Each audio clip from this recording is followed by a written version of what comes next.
Ви благодарам, подпредседател. Јас брзо ќе го изјаснам мојот став за ова, затоа што чекавме мистериозниот знам конечно да го изнесе својот став за интерпелацијата, која е предмет во јавноста месец дена, но вие затоа што уште се снаоѓате во водите на политиката, можеби не ја знаете итноста на оваа проблематика, но што е всушност поентата дека ова беше намерно за последниот момент да се излезе, да се искаже дека да, Гаши не постапувал како што треба да постапи, и токму ова е целата поента, интерпелацијата, независно што колегите од Вреди пробуваат да ја направат дека е форма на државен удар, интерпелацијата е уставна алатка за политичка одговорност. Така да вие треба да заземете став дека или треба да има политичка одговорност за конкретно овие работи кои наведовте дека се прекршување на устав, ве молам, значи дури не сакам ни да бидам сватен дека ова е проста политичка борба помеѓу позиција и опозиција. Вие велите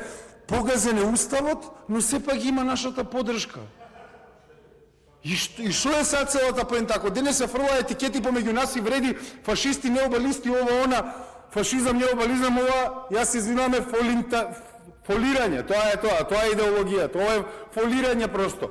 Ако сметате дека е прекршен уставот, по однос на работите кои вие ги изнесовте овде, тогаш треба да ја поддржите иницијативата.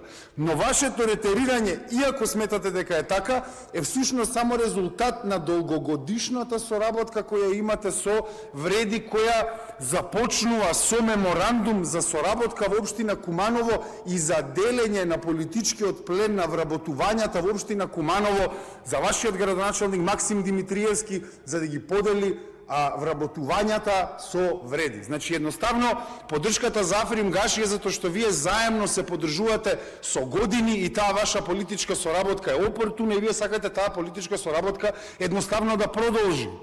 Тоа е простата логика.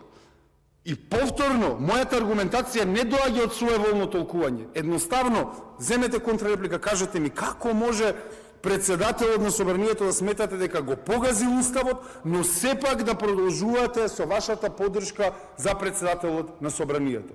Како е тоа можно ако не се опортунистички лукративни причини позади тоа? Затоа што простата логика тоа ни го вели. Ви благодарам.